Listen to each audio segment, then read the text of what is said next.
Okay, here comes our next presentation brought to you by Tatyana Krupenya and Sergey Rider, and they will tell you how to access your cloud PostgreSQL service from highly secured corporate environment. Всем привет! So, hello everyone, I hope everyone can hear us and everyone can see us. My name is Tatyana, this is Sergey. We represent the Beaver company.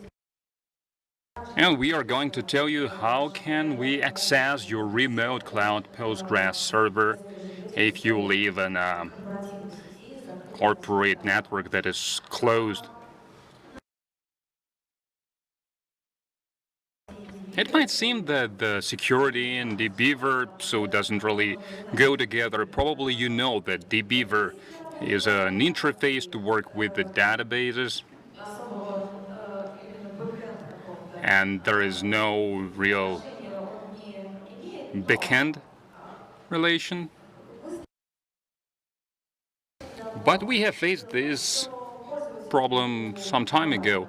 The thing is that there are a lot of the Beaver users, and a lot of them, they live in a very difficult conditions from security point of view. I'm talking about banks, some insurance systems, engineering systems, and quite often their networks are closed almost completely.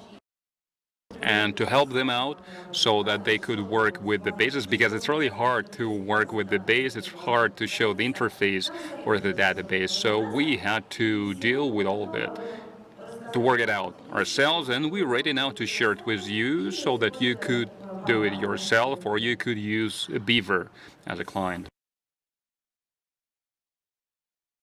And a short slide here with the legend, since we are going to have a number of schemes in the presentation so that you knew what's what and who's who. That's just a short description of what we are going to have in our schemes. And the last thing, we are much worse artists than we are coders, but quite often in the presentations regarding security matters and remote connections, remote access, it all looks boring and all looks complicated, and it's really hard to understand. So to make it easier for us to explain to you and for you to understand us, we have decided to add these weird creatures. Let's call them Vasya and Dasha. And let's imagine that Vasya decided to go to Dasha for a visit, just for a visit, why not?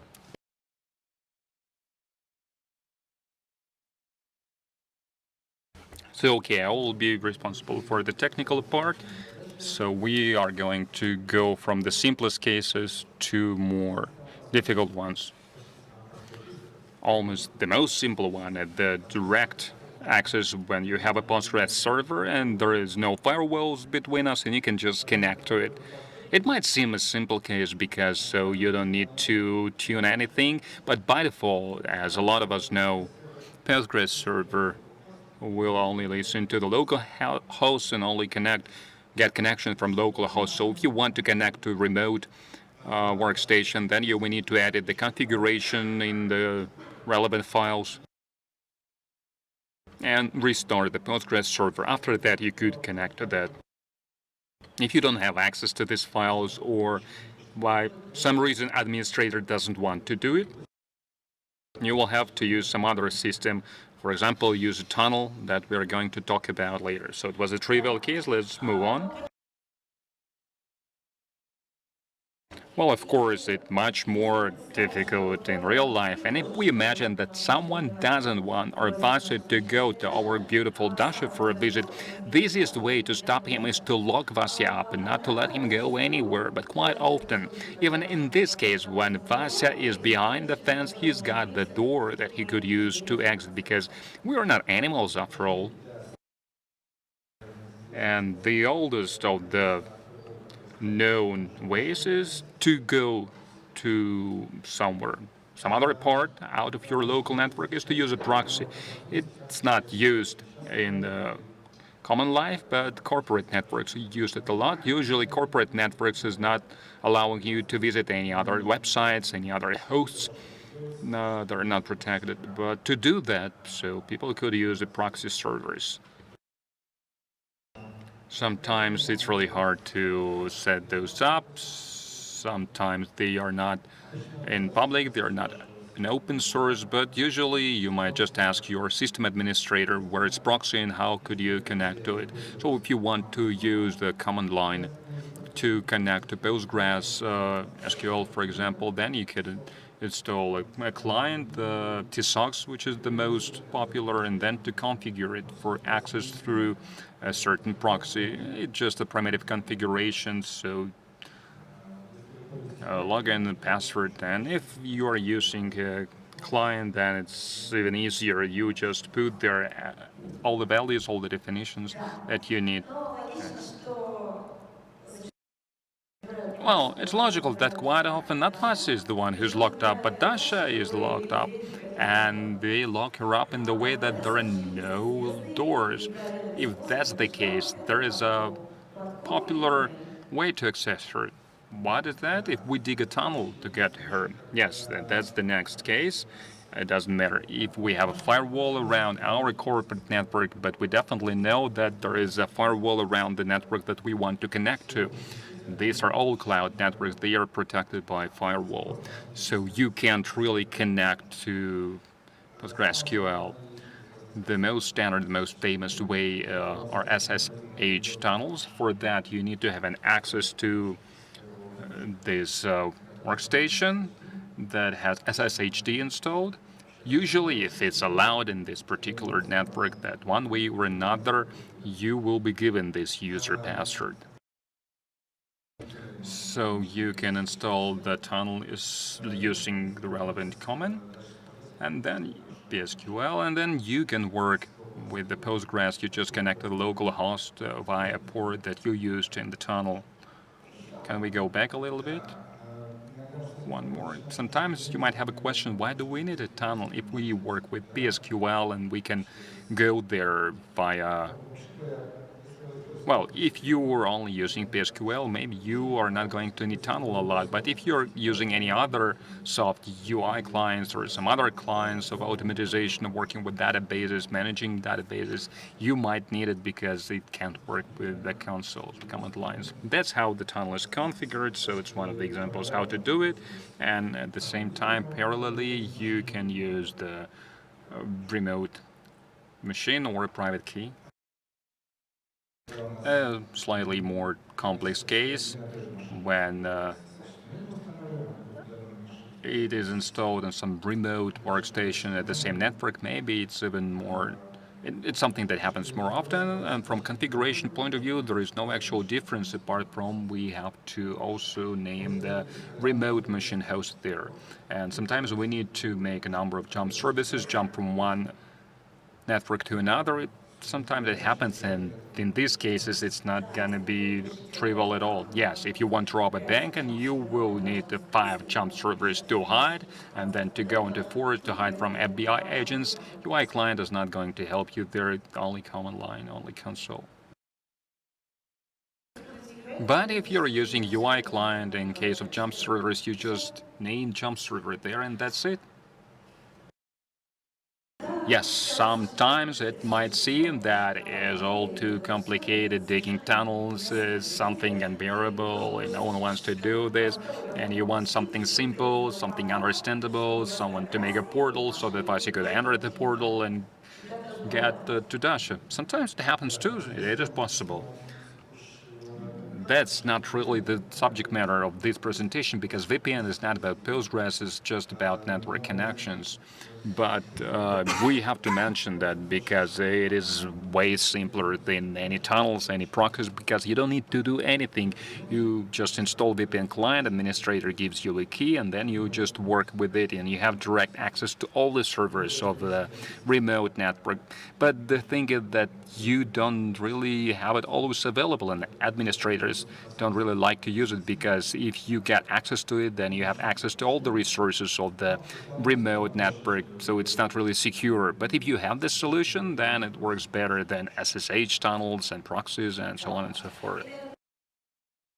And I think we're done with the connectivity part here, and we will now move on to some other aspect of the interaction with the remote servers. To be more precise, we're going to talk about security, because often we don't like anyone to steal our data. We want our Vasi to reach Masha or Dasha. We want Vasi to see her house, him at her house, not anyone else. It's not something about us wanting or not wanting, but we have to deal with it because the company usually has some requirements regarding security, and quite often in the modern world, without SSL, you just can't connect to any servers because that's the requirement, that's a must. So you all know what is SSL. I think it's a standard secure protocol to encrypt the traffic. Basically, everything online is working with that. They are using a public key to encrypt the data. Just shortly, what's encrypted by public key can only be decrypted by the private one and vice versa. So it's a simple idea, but the encryption works this way, almost all the encryption. As for Postgres, apart from the traffic encryption, SSL is used quite widely to authenticate, to authorize user the same way as the private keys with SSH connections. That's not how it actually looks, but something like that. The network infrastructure looks like in SSL connections. We're talking about common web servers. There is some CA, Certificate Authority Server, that confirms the authenticity of our server. But when we talk about databases, usually in Postgres infrastructure, there is no separate server like that, and server is certificated the same as root certificate, and there are just these two squares up there. Then again, there are two cases why we could use SSL. One of them is encryption, then we only need the root certificate, and the other case is authentication. Then the client should provide the client certificate signed by the server certificate. If you work with the command line, then the most typical way to copy all the certificates to the home directory, if you use UI client, then you can just put all the values there in the configuration. Sometimes you don't even need to enter there any keys if you work in the non-validate mode when there is a requirement to work only by SSL, but by whatever reason you don't have a certificate, then you just say that the server that you want to work with, it's insecure, we don't recommend it, but in real life it happens like that a lot of times. The next part, from SSL we come to authentication. The Postgres supports a lot of different ways to authentication. A lot of them are historical. They go way back to the 1990s. Some of them are used now and are very popular. If we talk about the remote connection, then peer indent authentication is not used because that's not what it's used for. There is a lot of password-based solutions and authorization or SSL certificates or SSO.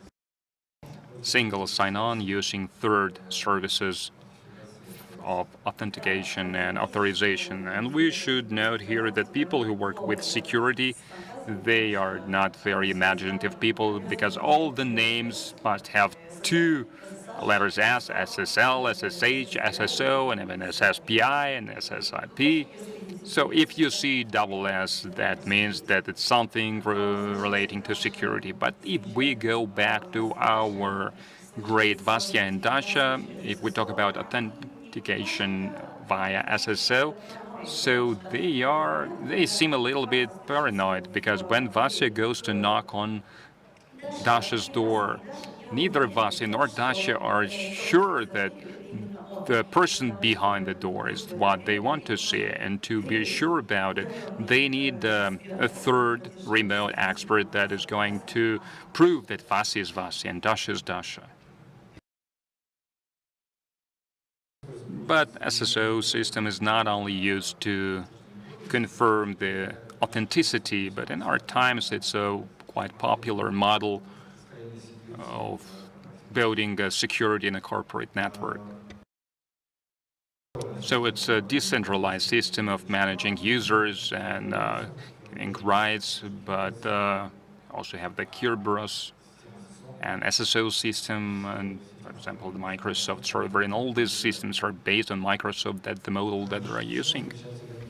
So what is so good about Kerberos? So they have the third party, they have this KDC, key domain controller, the server that knows everything about the agents, about all the clients, all the users, and about the services in the network that can get an access to it. So what else? The Kerberos protocol by itself is quite complicated, it's not trivial, so we're not going to describe it here because there is like 10,000 steps. So what is so great about it? It's safe.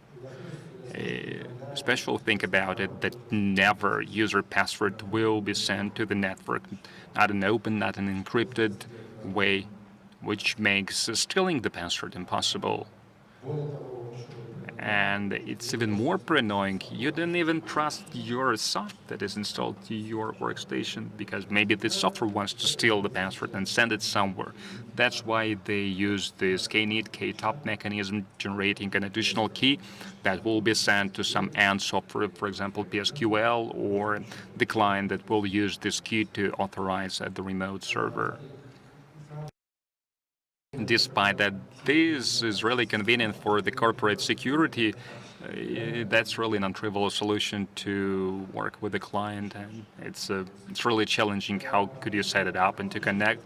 Postgres, it's quite simple. You just mention realm, which is domain, the address of the server, of KDC server, and basically that's it. What else? What goes next?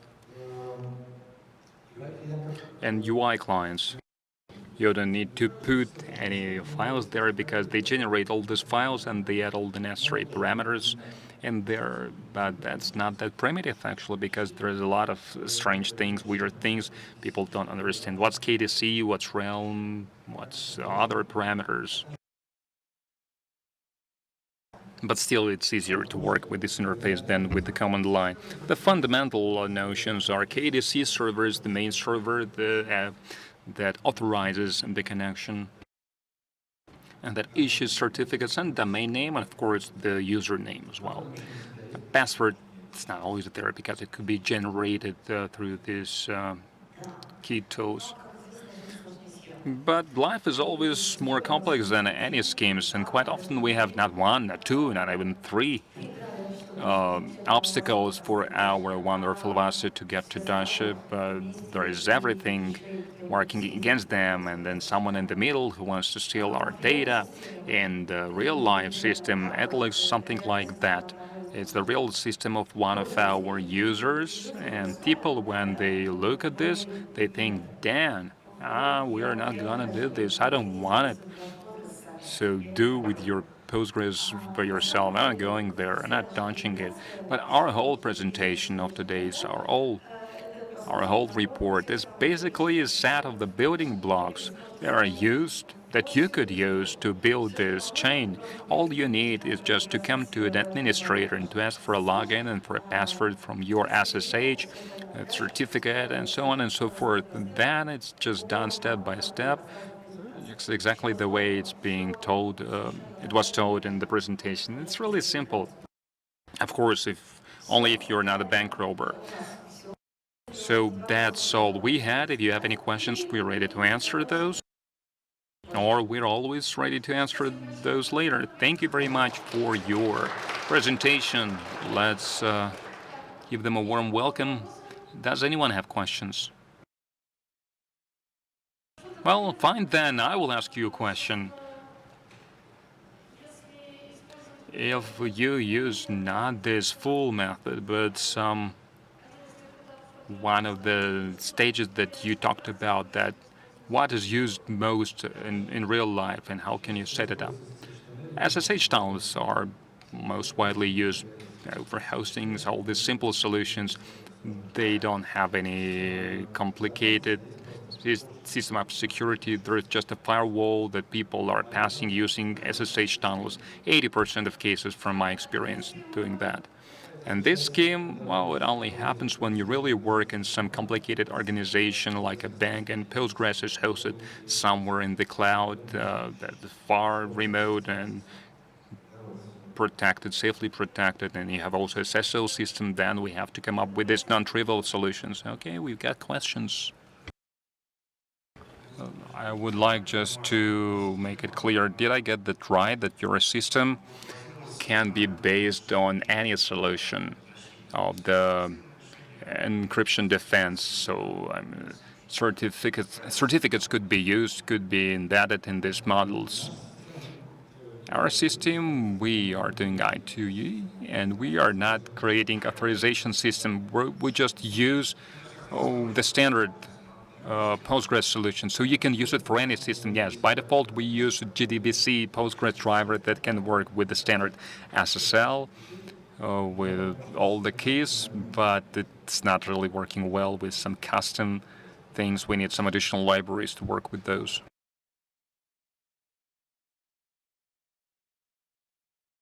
Good afternoon. I guess you have such a setting as the shell commands start before the connection. Can you say why do you have it? Well, there are a lot of different cases. Quite often, people used to create these SSH tunnels before the connection. They use this. Sometimes, for example, if our embedded support for SSH tunnels is not working because the encryption is too complicated, so before the connection to the base is started, it creates a tunnel, then you connect using this tunnel. Sometimes there are cases with Kerberos, some people add the command launch need to generate a key or to access the database. It really depends on it's non-trivial, it's always some corporate thing if you need to start something before connecting to the base. But for some people, that's really lifesaver. So without it, they wouldn't be able to function. Okay, I understand it now. Thank you. Do we have any more questions? From what I understand, we don't have any. Thank you for your attention. Thank you.